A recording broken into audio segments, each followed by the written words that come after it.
ఈ మధ్య కాలంలో 'లైలా' సినిమాకి సంబంధించిన కాంట్రోవర్సీ రెగ్యులర్‌గా చూస్తూనే ఉన్నాము.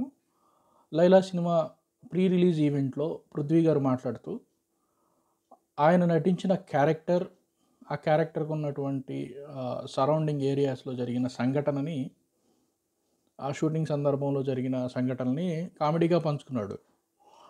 అంటే దీన్ని వైసీపీ నేతలు వాళ్ళని అన్నట్టుగా భావించి వాళ్ళు ట్రోలింగ్ చేయడం మొదలుపెట్టారు. బాయ్‌కాట్ లైలా అని చెప్పి ఒక హ్యాష్‌ట్యాగ్ క్రియేట్ చేసి సినిమాకి ఒక నెగెటివ్ ఇంపాక్ట్ తీసుకొద్దామని ప్రయత్నం చేశారు. అంటే వాస్తవంగా చెప్పాలి అంటే అది వాస్తవంగా వైసీపీ ని సెటైరికల్‌గా అన్నమాట వాస్తవమే. కానీ వైసీపీ నేతలు ఇదివరకు రోజుల్లో వాళ్ళు అధికారంలో ఉన్నప్పుడు వైఎస్ఆర్‌సీపీ పార్టీ వాళ్ళు సొంతంగా సినిమాలే తీశారు. కొంతమంది వ్యక్తుల్ని దూషించుకుంటా, నిందించుకుంటా, వాళ్ళ జీవితాల్లో జరిగిన విషయాలని ఒక నెగెటివ్ ప్రొపగండా చేస్తూ సినిమాలే తీశారు.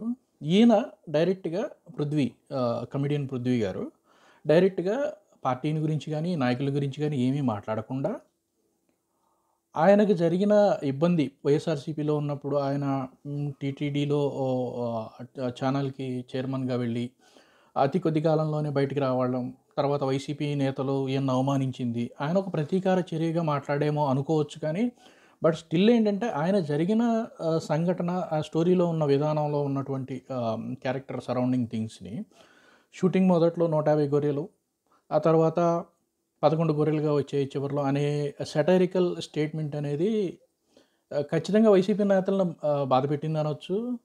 అంటే అంతకన్నా ఎక్కువే చేసున్నారు వాళ్ళు. మేబీ ఇది సినిమా పబ్లిసిటీలో భాగంగా 'పృథ్వీ' గారు చేసిన స్టంట్ అయ్యుండొచ్చు. దీనివల్ల బెనిఫిట్ ఎవరికైందంటే ఖచ్చితంగా సినిమా వాళ్ళకే బెనిఫిట్ అయింది. దగ్గర దగ్గర 76,000, 75,000 హ్యాష్ ట్యాగ్స్ బాయ్‌కాట్ లైలా అనే విషయం మీద సర్క్యులేట్ అయ్యాయి అంటే, ఇది ఎంత పబ్లిసిటీ అయ్యింది అనేది మనం గమనించవచ్చు. ఫ్రీ పబ్లిసిటీ దొరికింది. ఖర్చు లేని పబ్లిసిటీ.